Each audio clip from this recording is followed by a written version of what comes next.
Hi everyone, thanks for tuning in to our live stream today, and we hope you're having a great Thursday. I'm Jiaxing from the Google Developer Relations team, and welcome to our second edition of Startup Coffee Chat for this year. Startup Coffee Chat, if you are not familiar, it's a monthly event to bring startups across Southeast Asia together to learn from one another. And this month, our topic is on product management. Today, we are super excited to have Brahmasta with us, and he's the lead product manager at Grab. So he currently focuses on solving order fulfillment problem space through various products for driver partners. And his team's objectives are to ensure that driver partners are always available at the right time and place while improving their earnings over time. So if you often Grab, you have him and his team to thank. And he has experience working with global teams in building tech solutions through various roles in his career. He's passionate about collaborating with people from different cultures and experiences. And he always believes that being customer-centric and making informed decisions through data is the best approach to achieving meaningful impact. And for today's session, Brahm will be sharing about his career journey on how he switched to a product management role, and we'll move on to a Q&A afterwards. And thanks a lot for submitting your questions through the registration. You are also welcome to submit your questions anytime through our YouTube chat or Facebook chat, and we'll do our best to answer them. So without further ado, let's invite Brahm up onto the virtual stage.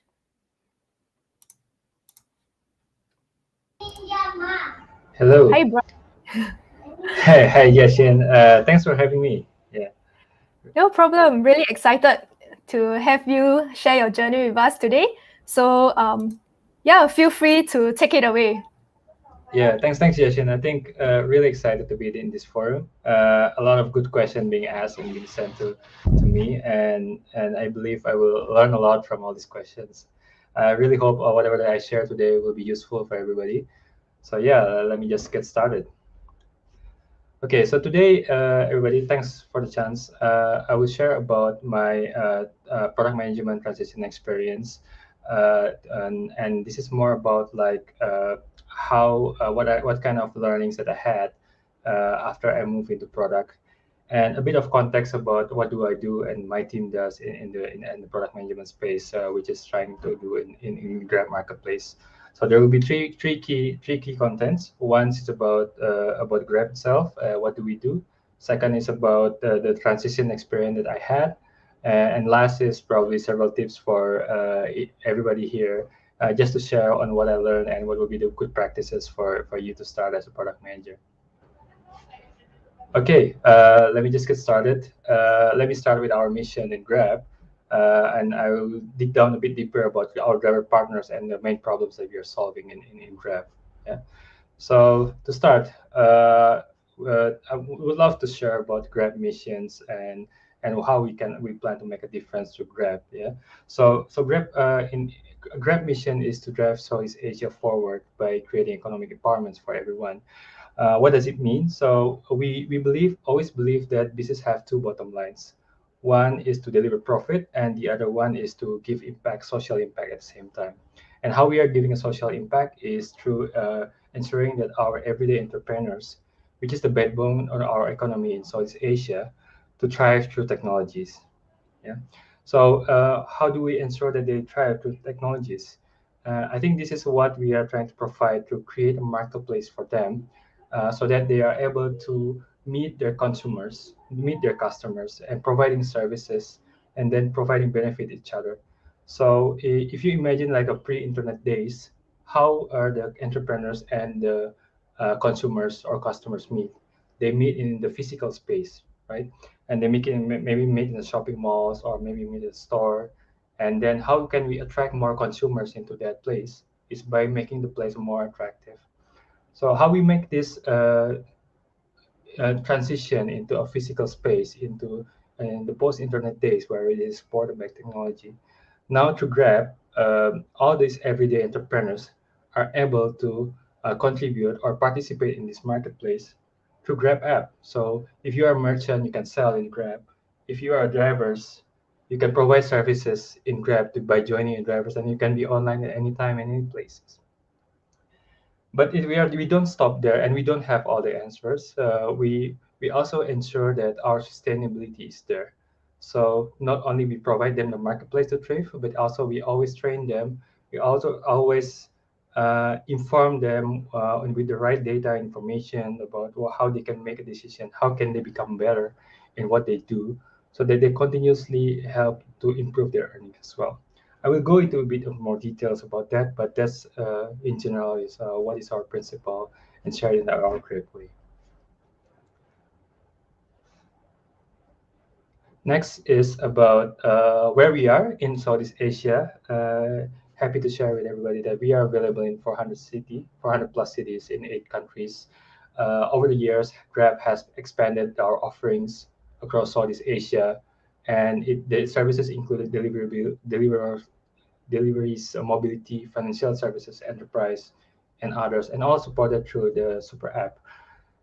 We have about 5 million registered driver partners, and then about 2 million merchant partners, and about 2 million plus also Grab kiosk agents in our platform. Now, talking specifically about our drivers, this is a persona that I work in day-to-day basis, and always having back on my mind like how we can try to improve their livelihood. So when we first started, like many years ago, our driver partners only make an earning through transporting passengers. So maybe you only remember them through the service like a Grab car or just Grab, where they are basically just operating like a taxi driver, so picking up passenger and dropping off the passenger in other places. But now today, Grab driver partners can toggle between different services. So they can do ride hailing, the services that I just mentioned, food delivery, packages, and groceries, everything in one single app. This enables them to maximize their earnings. And this is also diversify their income stream, and it enables them to work anytime, any places. So no matter their schedule, no matter whether you want to work as a full-time or as a part-time, Grab is there to help you, to enable you to work in the marketplace.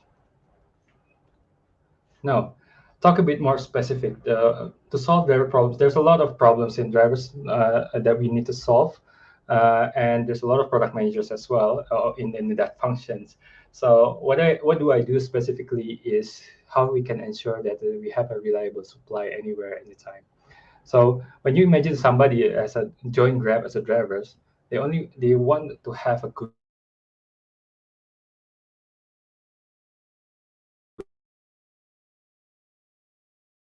earnings, right? By having senders and merchants actually want to have a high quality drivers nearby. So Grab need to optimize the match between this demand and the supply, which is our drivers, to ensure that we have a service that's sustainable for all the business vertical, be it the Grab Food, be it the Grab Car or Grab Mart. We need to ensure that this is sustainable for everybody. And the biggest challenge of all this is the supply itself is not constant. It's not sitting down in one place and it will stay there forever. As soon as drivers finish dropping off something in one place, he will be available in that place, that new place, and the demand supply situation in that place could be different with what he had before.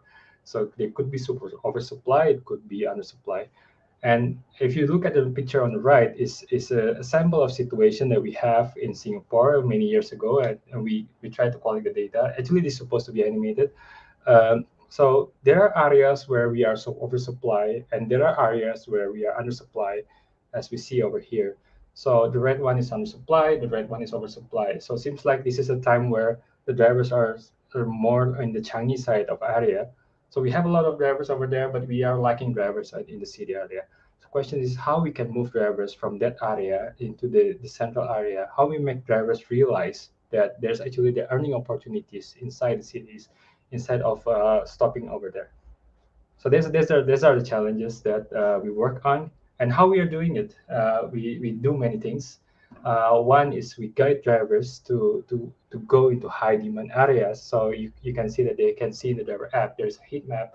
Over the place and at the top, you can see that, oh, the waiting time will be a bit faster compared to the other places. We also give some insight on some location. Hey, this location have more jobs compared to the other jobs.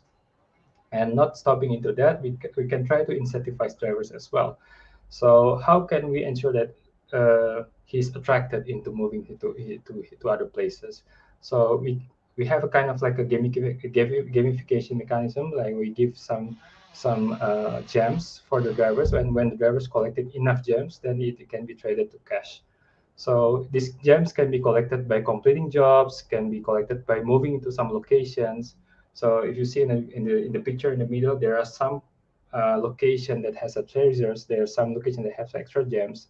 So when the drivers move there, then he can get extra earnings. The other way is also we try to make it fun and engaging by trying to tap into power of community. So what we know about drivers in Southeast Asia, they love to work each other. They love to share, and they love to sit down and share and working together. And so we have a mechanism of creating competitions for drivers so they can work together in the team, and then within the team we can see the progress of that team together. And then we create a leaderboard so that we can everybody can monitor for each of the team how good the progress of their progress compared to the other groups that they have in the city. So it's making fun and engaging, and this is has been really useful in some countries that has a very strong power of community. Yep.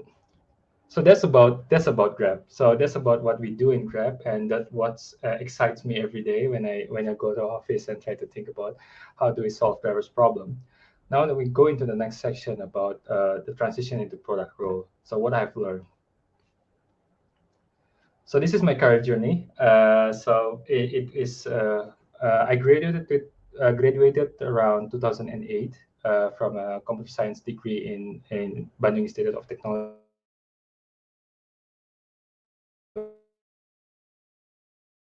in Indonesia. Very talented developers, and they are really wanted to work to create a multiplayer online games, and we want to try to put some Indonesia background stories around it. So we have this vision, and then I do help them in creating these games, and we also submit this for a competition. And the good news is as we want something, but after that I decided, and some of us on that team decided to move on and try to find a job that outside. And then I moved to Unilever. Unilever is a very good company. It's one of the biggest FMCG in the world, and it is also have a very big presence in Indonesia. And at the time, they have this SAP implementation project, which just interests me.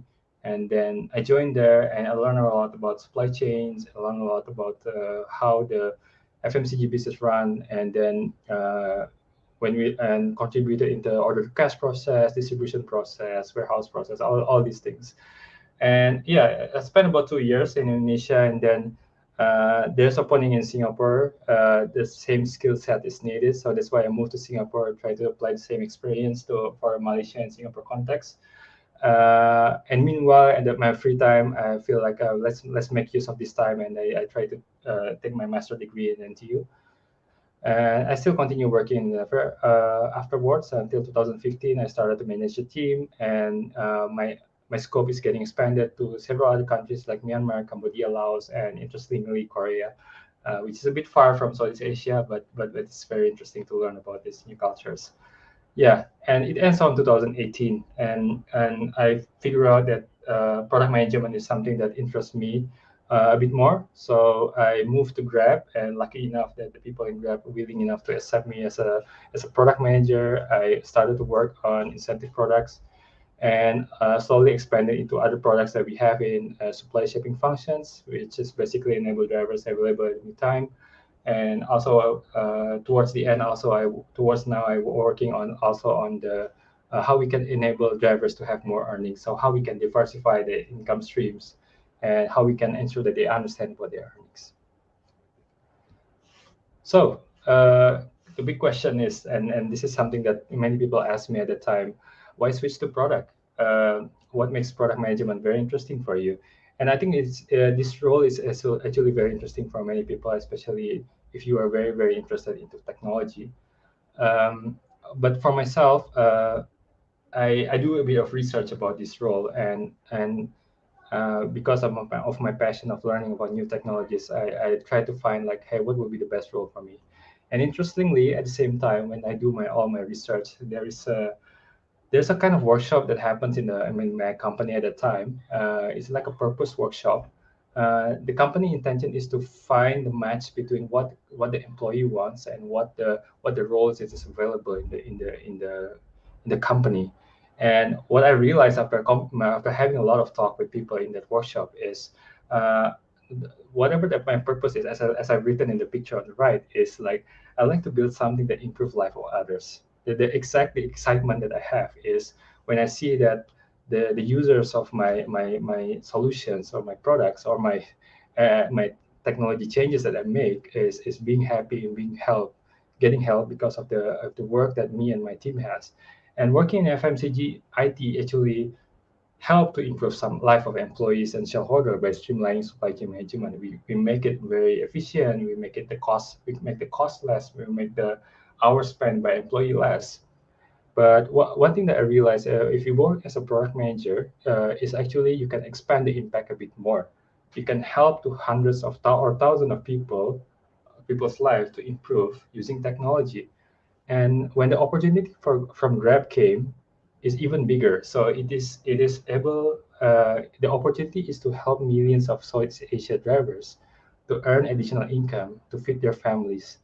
So for me, it sounds like obvious choice. The impact is bigger. So um, at the time, I decided, okay, let's try something new, and this is a new opportunity. Let's just jump ship for now. Yeah, and then is that it? Like, is that after move, and then you can perform at the role? I think you have some transferable skills, right? So you can just start doing the job. Well, it's not that easy actually. I learned a lot, and in the first year, second year, even until now, I constantly learning something new, and the pace is very different, and the way to approach things is very different.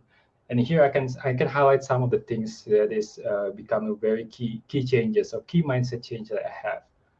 First is about where the requirements come from. When I was an IT business partner for business, building solution for business, most of the requirement came from business, and we have to implement for them. Yeah, I can influence. I can help to tell them like, hey, this should be the right better solution. But again, the decision came from them. As a product manager, you don't have that kind of direction. You should be the one who come with the requirements, or actually in reality you have to work with the team to build the exact solutions that you want to make.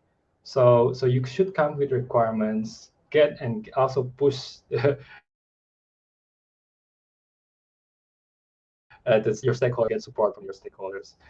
And the other story, and the other part is about whether it is driven by what. So as a product manager, you're driven by OKR and key metrics. What is our priority in this year or this quarter? Whether it is driver earnings, whether it's fulfillment, whether it is anything that is become a business focus at that time.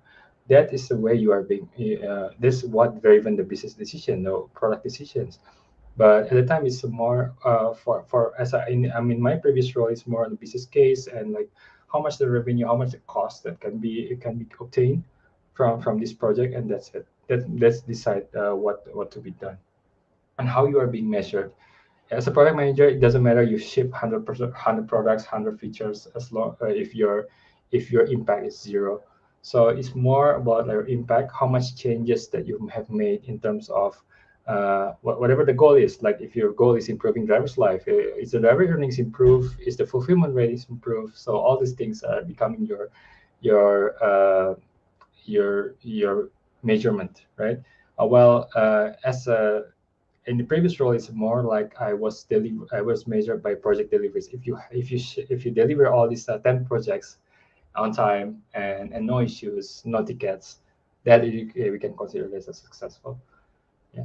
So the other two parts, scope in as IT role. I will tell the developers, hey, this is what we need to do. I even negotiate on the pricing with them. And it's a very transactional relationship being made. As a product manager, you co-create with your developers. Hey, this is a problems, and how can we solve it together? So this is a very different mindset. So you have to listen from everybody. You have to accommodate everybody on their ideas, and it actually helps you to go into beyond something new, that beyond that you have to think about. Yeah. Okay, and the last one is about strategy. So product manager influence strategy. So although there are some direction from the top, there are always input needed from us product manager on defining what should we do from this business perspective. But when I was in IT, it's a much more in following the strategy for from business, and IT team is to support the strategy to happen. Yes, and that's it. Okay, that's all the challenges. Your mindset is changed. What else did you learn? Oh, there's a lot of surprises, and I can make this page even longer. But I think what my intention is to share what are the key learnings as well that I learned after I started this role. So one is not everything you build it has an impact. Yeah. So uh, it is almost possible. It's very much possible that you build something, it looks flashy, it looks useful, but nobody's using it and nobody's getting the benefit out of it. And second is like not all customer asks is going to be used, let alone to be useful for them. You need to look at carefully to your segmentations. You need to look at carefully. You need to test that first to ensure that it is working. I had an experience of a feature that has been asked by a driver for many years, and then I've been hearing it a lot, and started to starting to feel that it makes sense for me. I try to fight to make it happen, and then after I make it happen, we run experiment, and after we run experiments, we see metrics moving slowly. So only impact for few key persona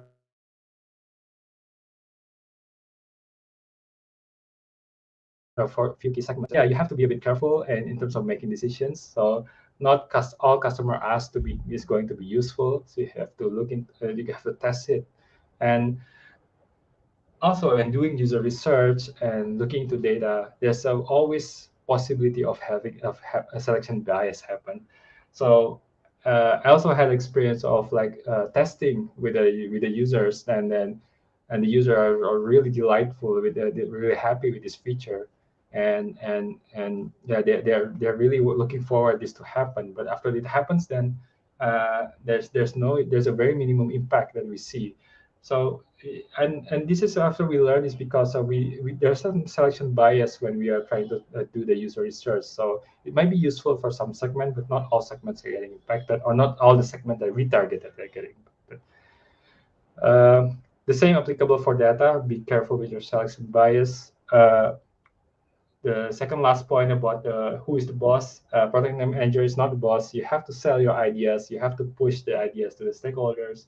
You have to listen from your developers, for anybody. You need to ensure that everybody's happy and contributing very well into your team. So it's a lot of people related skill set that we have to maintain by doing this role. And last but not least is about prioritization. So you may have like 100 beautiful ideas, 50 of them we can do it, and 20 of them possibly may have good impact, and then you can only do two of them, two. So this sometimes demotivates you, but this also something that you have to deal every day. So you have to prioritize brutally. Like you need to be really sure that this is something that will be useful, and also this applies to with your time as well. So there's a lot of things that you can manage, that a lot of things that you can do, but you have to prioritize your time only to do something that's impactful. Okay, let's we move to the next slides. Yeah, so that's what I learned in general. So I think I'll just move into the last 5 slides in this, and then we can go into the question session. I want to share some tips of what will be useful for you as a product manager, and this is what I learned as well. One is understand your customers. So there's never enough time to learn about how your customers use your product. You always find some insight by sitting with them, trying to listen from them, even following them doing their work using your product.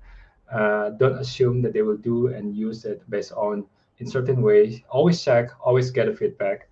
And it happens to me a couple of times as well. So my product is being used by Grab drivers, and then when I took a Grab ride, I do observe and how they interact with the app, how they decide, how they make decisions. And sometimes I do ask, what does it mean and everything. Is always something new that you can cover. So always try to listen to your customer, observe them, understand their mindset, understand their pain points, and this will help you to in terms of developing your product sense.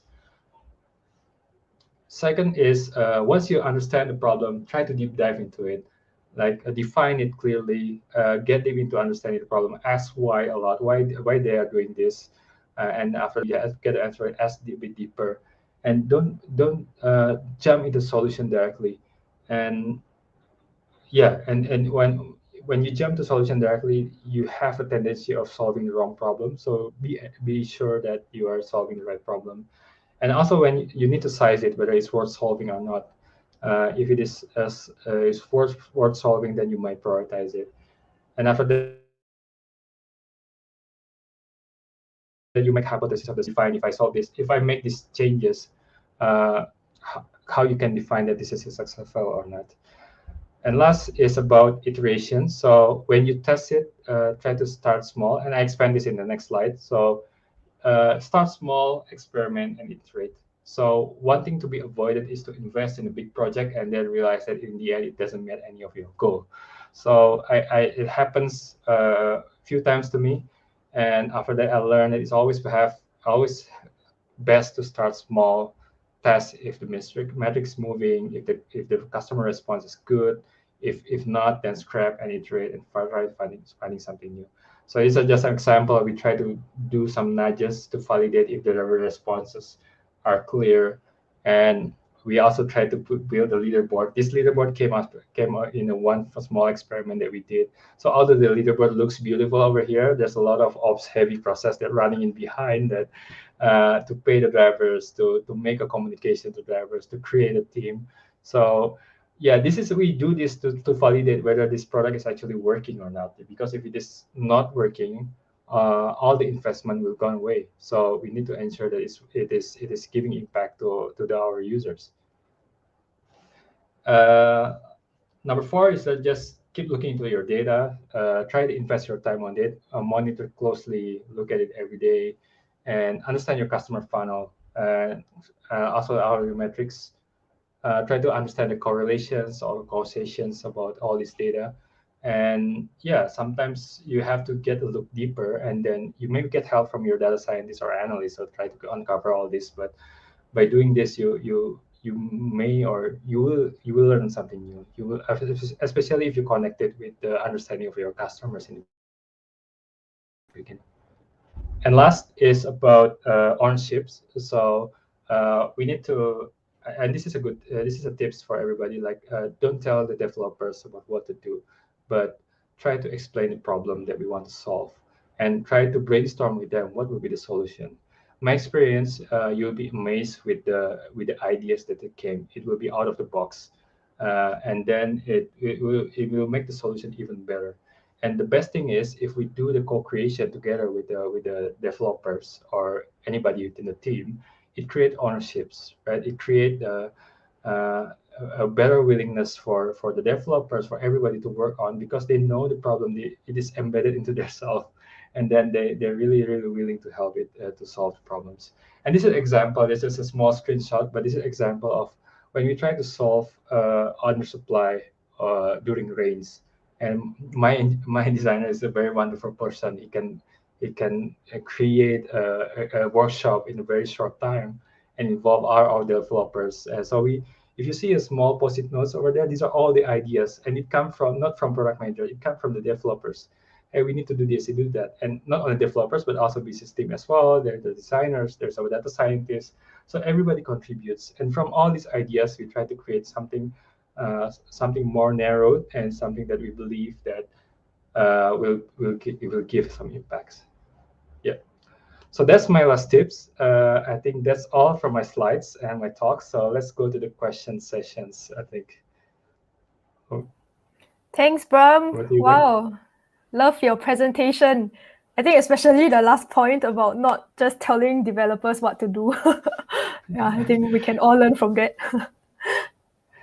Yeah, thanks. I think, yeah, it's good. it's good that everybody can start trying it, because the experience was very, very different, at least for me. Yeah, thanks for sharing all the tips. I think we already have a couple of questions coming in. So let's get to those first. For those of you who are watching, feel free to leave your questions as well, and we'll get to them later on.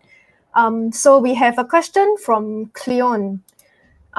So Cleon asked, how do you justify the need to build a new product or feature to your team, especially when there's very little data on comparables about the feature? Yeah. I think this is a good question, and we do face this many times as well.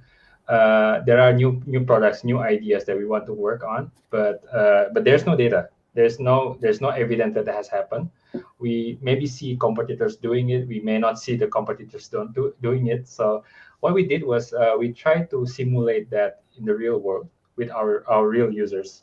So even the sample size is small, we can observe if there's any changes in their behaviors. So so by doing that, we can generate some data, and we can also get some qualitative feedback from the users as well, whether it's useful or not. So it's a bit weak. But still, it's something that can validate your next steps. So it's to test small first and then iterate. I think earlier you shared in your slide as well. Yeah, Cleon, we hope that answered your question. And then next one from FND. He asked, does OKR approach make sense for software developer team? So maybe like for yourself, how does your team apply the OKR framework? Yeah, I think this is a good question as well. I do see it. I think it's also need to come from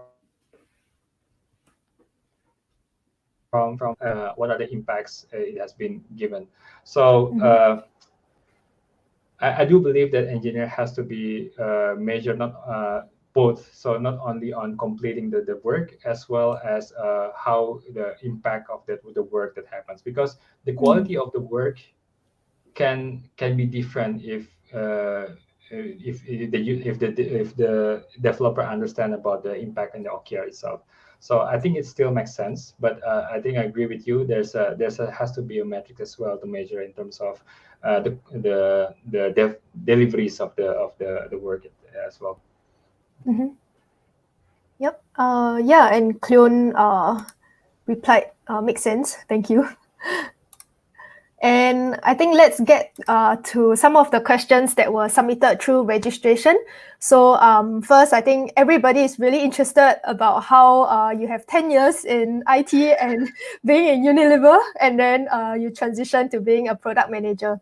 So first question is, being a product manager, what you expected and how did you research before you decided to make the jump? Yeah, I think I did a lot of research, and I do have a bit of self-awareness. If I want to jump into technologies and do passionate about technologies with the skill set that I have, what would be the most realistic role that I can move into?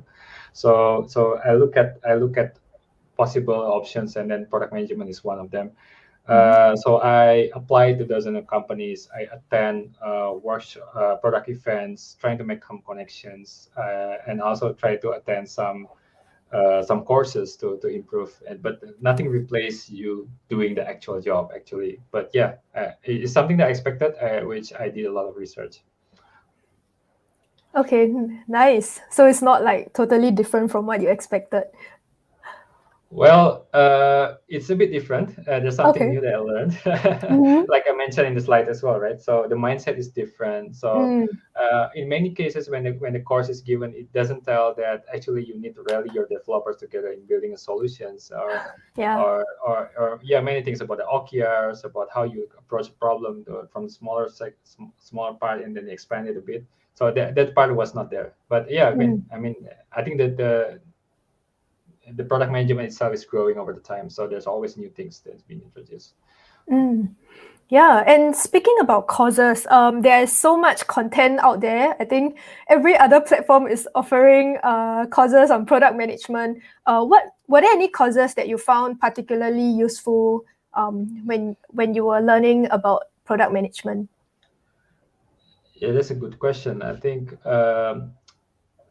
Yeah, I actually joined a program where I physically meet the instructor and they have a project for me to work on. So that Okay. kind of like giving me the real experience of working on the product, and also it enables me to interview customers, looking into data. So those kind of things actually helps. So if you Mm, find a course which immerse you into doing these things, then I think that will be the most preferable way. Uh, okay. Otherwise, I think you can always try to pick up from Coursera or from any online platform that anything related. And this help you to give the basics. But Mm, once you know the basics, try to apply it in any opportunity that you have. nice. Yeah, thanks a lot for that advice. And next question we have is how did you find the opportunities to learn and apply product management skills while your track record was in IT? And you were also studying for a master's. So yeah, how are you juggling a full-time job, studying, and also researching into product management? Yeah. Yeah, I think what I want to highlight here, it happens at different times. So Okay. when I studying on a master degree, I was still working and not yet pursuing the product management. I think product management was not it was the role is already available, but not really fully understood by many people at Mm, that year. But yeah, when about finding opportunity to learn and apply, I think if there's no opportunities, then you have to create those opportunities, right? So one thing that you can do is you can create your own projects. So personally, I create a site for information sharing about having kids and having a tips for babies. I do it with my wife. So wow. this kind of things help me try to think about in product sets, like who are our customers, who what do they want. I try to interview them and all this stuff. So that helps me to start thinking about product management, Okay. and yeah, and also you can also volunteer yourself in some other projects. So it's some free projects. I think that nowadays there's a lot of volunteering opportunities. So once you Mm. have that, you actually can contribute as a product manager. Mm. So I think from what you're saying, it's a lot of getting hands-on experience, Mm, volunteering, creating opportunities on top of the basics and fundamentals. Um, yeah. yeah, I think we have a couple of questions that are coming in, so let's go through those. Cleon has another question.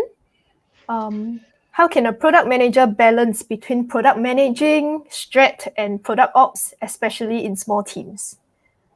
Yeah, yeah, yeah. I know it's a bit challenging, and not it's not a bit. Sorry, it's very challenging.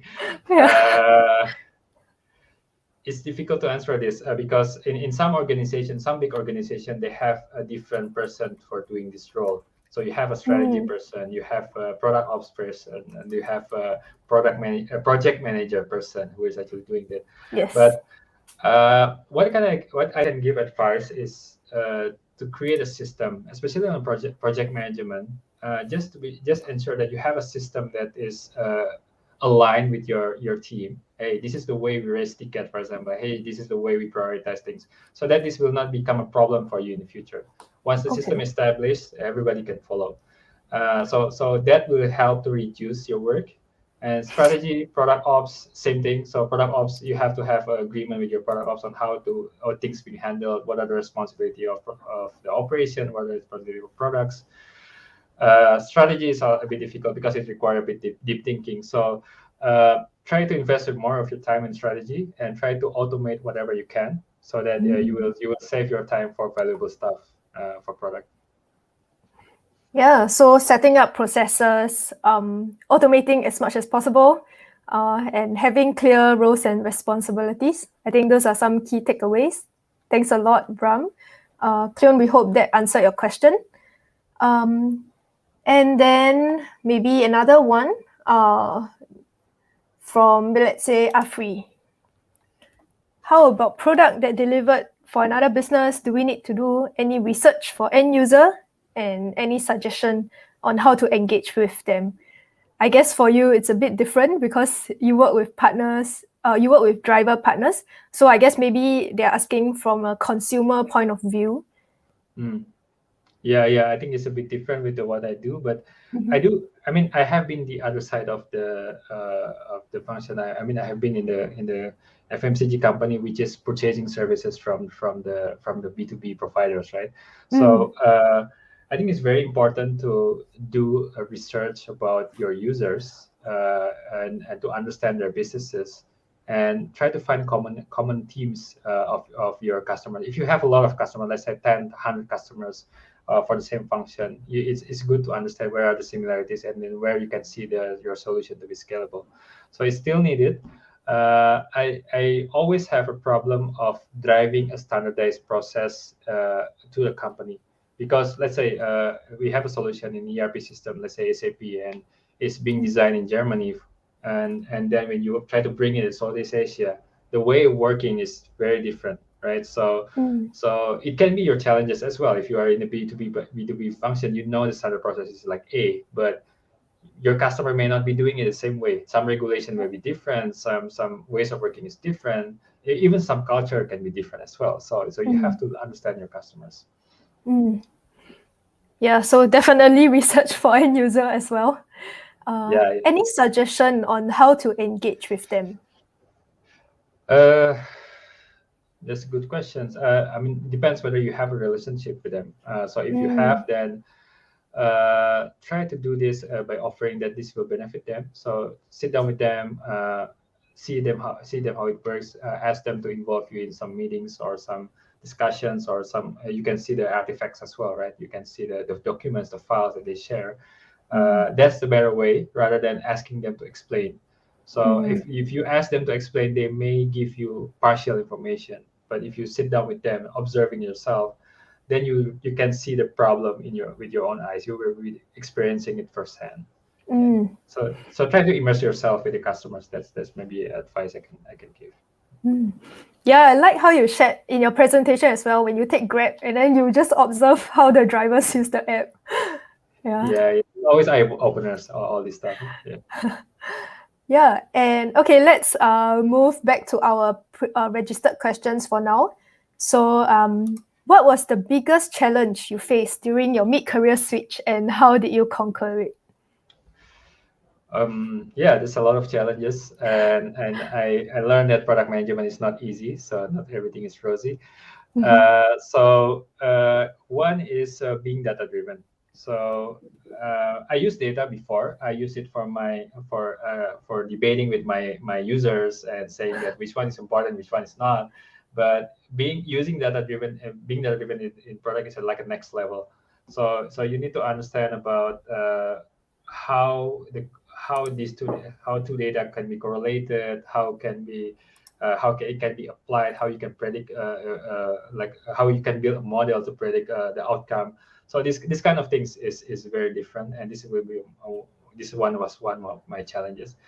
The other one is getting respect from developers. So these are the very skillful people that I have to deal Yeah. with, and they suddenly somebody come and then asking to work together and tell them what to do is something that they cannot easily accept. So you have to gain their respect. You have to have a lot of empathy with them, try to understand their problems, and then try to rally them together to ensure that we can solve the same problem. Yeah. Mhm. Yeah, and speaking about working with developers, we have a question from Doris. Doris asked, "How do you know if your developers are giving you a realistic timeline?" Yeah, this is very interesting. I think every product manager has these questions, Yeah. and yeah, I think you have to. My approach is always ask for more clarity. Like Mm. if they say it is 2 weeks, okay, why it takes 2 weeks, approach it in a way of trying to understand rather Mm. than trying to challenge. Mm. So don't say like.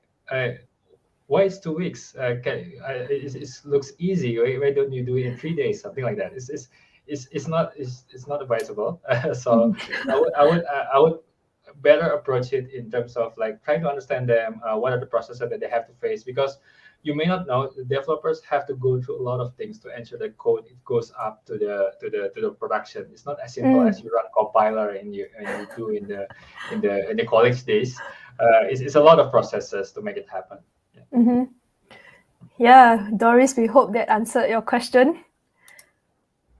And I think, one of the the next question, how much technical knowledge do you need? How do you pick them up and demonstrate your ability during your first PM interview?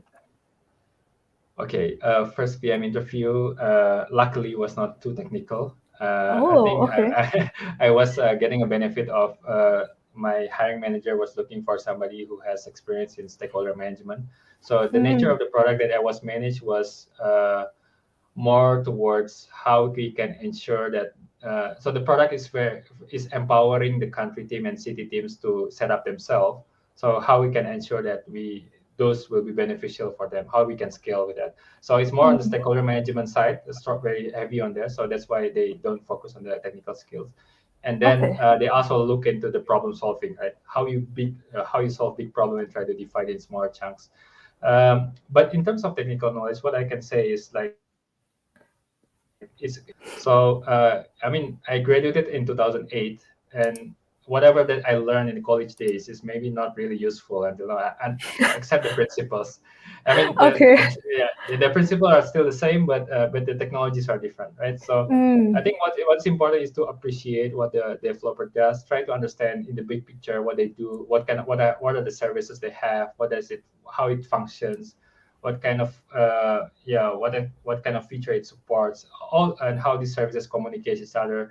So this kind of understanding will help you to understand the big picture and can help you make a decision as well. Yeah, so just keep learning, and I think it's not a problem for PM to not having a technical knowledge. It's always can be obtained, but it also really depends on the nature of the role as well, actually. Yeah, totally agree. Like everything in tech moves so fast. I think sometimes, just a couple of years have passed and you have to keep relearning new technologies as they come up. Yep. Um, yeah, I think the next question, maybe let's move on to focus on your career as a PM now. So, what do you think contributed the most in your professional growth as a product manager? Mm, yeah, I think I'm being lucky being working with Grab. There's a lot of amazing product managers over there that I learn every day. Uh, One thing that changed my mindset is about problem solving. I've been trained to solve a problem directly when I see it, but when I work as a product manager, I have to take several steps a bit deeper to question what is the actual problem is. So that helps in terms of my growth. That helps me in making decisions, and by making right decisions, that will impact in your outcome, right? So their outcome will be better. So I think that helps a lot. Yeah. So not trying to solve the problem, like dive into it straight away when you see it, but really taking a few steps back and evaluating what might be the deeper problem. Yep. And next one, what do you find most useful in helping develop your product sense? I think you mentioned the term product sense earlier as well. And in your experience, what are some common pitfalls when selecting product metrics, and what are the better alternatives? Yeah, I think this is being trained over time. So I learned to use product sense after receiving these questions, by the way. So so I think this is a thing that I want to use as well in here. So I think product sense tied strongly with the understanding your customers, as what I mentioned earlier, right? So once you know their pain points, once you know their behavior, then you started to think about like how they think as well, right? So that's where that helps you to make the right decisions. And by understanding the problems, so in terms of selecting the metrics, typically the problem is when you jump into a solution directly, then you will measure based on that solution, right? So you may choose a wrong metrics because of that. So for example, like we have a problem of we have no drivers during rain. What would be the solution? We can jump into solution, right? Oh, they need more money. We can throw more money, and then they will be available. But that might not be the real problem. The real problem is if it is raining. okay, when you look at the Maslow hierarchy of needs, right? There's this pyramid, right? The bottom part is the basic necessities, and the above it is the security, right? If you think about rain, it's not about basic necessities that they are worried about. They worry about security, which is I think they already have a basic necessity. Maybe they are already sitting comfortable at their home during rains. But when there is a rain, if they decided to work, it will affect their security, right? What happens if they fall? What happens if they get sick? What happens if there's an accident or whatever? If the food they are delivering is not is not come in the right state to the customer, the customer will complain. So there's a Yep. lot of risk that apply. Then that is not replaceable by money. So that's the kind of things that when we look at the problems in the right way, then we may measure it wrongly. So we have to understand the problem and then really careful in terms of choosing the metrics. And I don't say that this is something that you can switch it and then you can directly able to do it. I'm still learning as well. So yeah, so it's being practiced over time. Yeah, wow. Maslow's hierarchy of needs. I felt like I was back in school learning about that. But really interesting how you tied it back to that and then applied it to your role as a product manager. And next one about developing product. How do you know if a product is complete or if you have already captured sufficient market share? I don't know if there's such a thing as sufficient market share.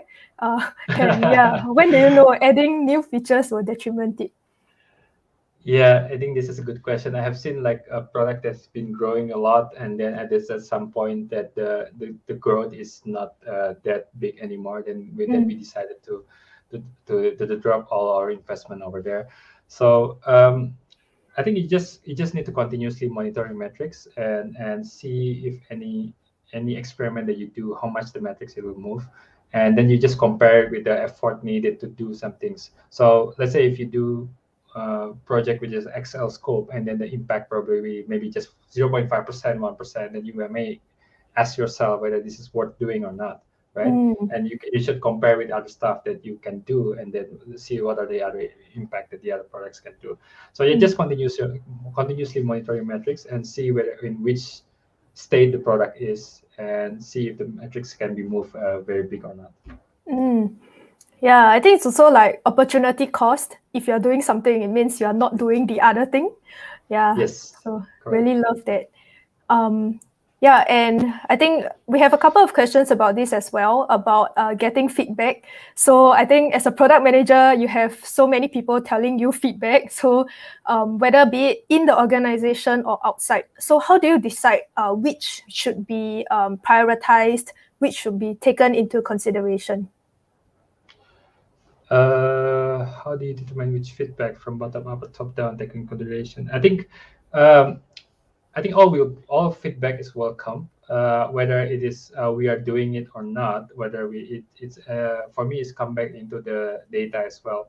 So even if it is senior managers or maybe executives ask us to do something, typically in the way our culture is happening is we want to validate that first. So we validate it through experiments, try to see if it is really working. Then we present it back to the top management that, hey, maybe this is not working. Maybe we should do something else. So try to validate the inputs, and that will become your basis of taking into consideration or not. Okay. And I think last one about your career. So as a PM now, what challenges do you face and how do you prepare and grow yourself? Yeah, very interesting. I think the challenges now is on the new problem spaces, right? So in the past few years, we are entering the pandemic situation. So the dynamics of the market is completely changed. So yeah, for example, transport business is not as much as before pandemic. This is quite obvious, right? And then people are switching into deliveries, and the dynamics is changing. So we have to adapt in all these situations, and whatever that you have planned in earlier, then it can be changed overnight. So because of all this, so that's one. I think the dynamics is the market is a bit unpredictable now. We still learning about what's happening. Second is the bar is getting higher. So that happens in this company, and I believe in other company as well. So for example, like 4 years ago, we might be happy with 95% of our orders getting fulfilled. But now we wouldn't be happy with that. So we want 100% order to be fulfilled. The customer are happy, the drivers are happy, and their earnings are improved. So the bar is keep on raising. So that makes the work become more interesting, but also it increases the difficulties. Yeah, I totally relate to getting more Grab deliveries while I'm working from home. And I think we have time for one last question. So let's answer this from fresh grad, I assume. Any tips for fresh grads who want to break into PM? Would there be any adjacent roles you think would be helpful in transitioning into PM as a career in the future? I think in terms of adjacent roles, it can be from anywhere. You can become from developers, if you come from analysts, or maybe designer as well. As long as you can demonstrate this customer centricity and ability to work with people, and as well as thinking about solving problems. Yeah, because of PM is not only technical role, but also you also need to work with people. The other parts that I want to give as a tip. So I just want to give a story of there was a student who we discovered that do a lot of research about drivers. So she interviewed about, I don't know, maybe 50 drivers, or I don't know, and more in Singapore. And they have this proposal that is given to Grab. So we even invited her to present and share what are her insights, what are her proposal or new ideas that we can consider of. And then, to be honest, we learned a lot from her interview. And some of the ideas that she has is out of the box. So these kind of things you can do if you want to break into PM. Try to look at the company that you want to work for. Try to look at their customers. Try to understand their problem. Possibly interview them, and try to think about some suggestions for them. I think the company will look at you differently. It will be different with just a CV, right? And if you have a CV and then there's some suggestion and you do a lot of research, and it's a complete game changer. That's what I say. So yeah, try to demonstrate your ability. Try to create your own opportunities rather than waiting for opportunities to happen. Wow, really love that. Thank you so much for sharing that story. I think that was like the perfect way to end the session. Yeah. Yes, Thanks a lot, Brahm. I think we all really learned so much. Thank you for staying over time as well. And for all of you who are tuning in, I know we're supposed to end a little earlier, but thank you for staying with us throughout. We hope you got tons of great takeaways and learnings from Brahm and his sharing as well. Yeah, thanks a lot for joining us today, Brahm. And as I wrap up the session, as I wrapped up the session, I will just move you to the backstage. Thank you. Thank you, everybody. Thank you.